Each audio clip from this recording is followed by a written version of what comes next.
તલાટી સાથે એવું લાગે ને મામલતદારને બધા જાઓ, જે પ્રશ્ન પડ્યા છે એક સાથે લેજો.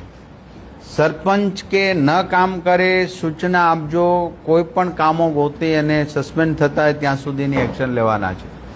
હું તમને સોંપું છું આ કામ. ટીડીઓ એટલે તમને ખ્યાલ છે ને તમારી જવાબદારી, તમારા પાવર્સની ખ્યાલ છે ને, તો એ તમે ઉપયોગ કરજો.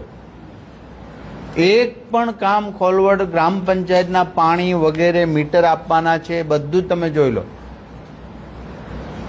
અથવા તો સરપંચના ત્યાંથી આપણે સુવો મોટો ઠરાવ કરવાની તમારી પાસે જો સત્તા હોય તો એ કરો, મને ખબર નથી છે કે નહીં. બરાબર છે? તમે અઠવાડિયામાં એકવાર પહેલી કરી અને જૂના કામોનું બધું ઓડિટ કરો. ક્યાંક ક્વેરી આવે, પહેલું આવે એટલે મને કહો. એનો વહીવટદાર નિમી દો તમે. મને રિઝલ્ટ જોશો ખોલવડ બાબતનું. 1.5 વર્ષથી બધા 50% ને પાણીના કનેક્શન લાઇટના નથી આપતા ખોલવડવાળા. એટલે આપણી પ્રાઇવેટ કંપની છે આ બધી, સરકારનું છે ને.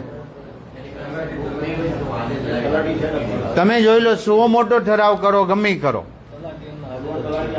તલાટી ક્યાં છે? આવો અહીંયા. કેટલા પાણીના કનેક્શન બાકી છે?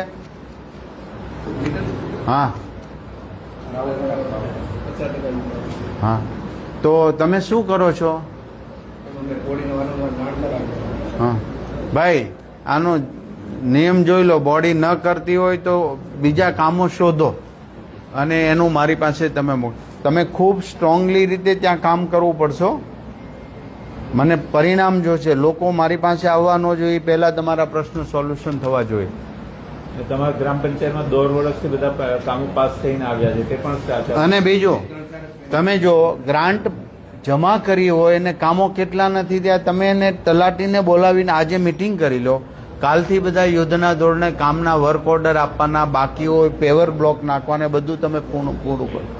બરાબર છે?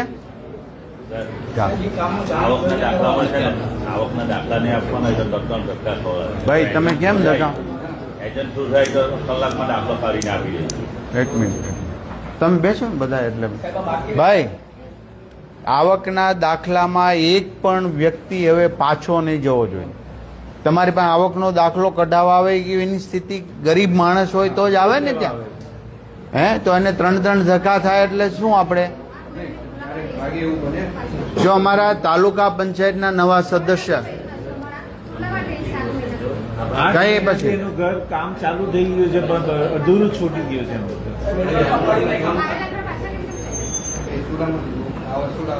ભાઈ, સુડા આવાસ કોણ સંભાળે છે? સુડામાં આવ્યા છે ને અધિકારી, તમે જોઈ લો. તમે એને મેસેજ આપી દેજો. જે તલાટી શ્રી તમે આજે જોઈ લો, તમે ટીડીઓ શ્રીને મળો. અમારા બેન જે છે તાલુકા પંચાયતના સદસ્ય રાજુભાઈ, સમીરભાઈ તો છે જ. તો તમે આ સંકલન કરી અને 2 દિવસમાં આખો પ્લાનિંગ કરો. શું મોટો ઠરાવ થતો હોય તો તમારા પાવર્સમાં તો તે કરી દો, અથવા તો ઉપરથી ભાઈ અંદર વાતો નહીં કરી આપો. બરાબર છે? તમે 1 દિવસની રજા આવે ત્યાં પાડતા નહીં. પાછો માણસ નહીં જવો જોઈએ. દાખલાનો સ્પેશિયલ સમય આપી દો ને એક માણસને પણ એને ખ્યાલ આવી જાય કે સવારે 10 વાગે કે 11 વાગ્યાનો સમય, ત્યારે એક સાથે એક પહેલામાં જ દાખલાનું કામ પતી જવું જોઈએ. બરાબર છે? કોઈ સર્ટિફિકેટ લેવા આવ્યો, દાખલો લેવો, એની યુદ્ધના ધોરણે તમારે કામ કરવું પડશે.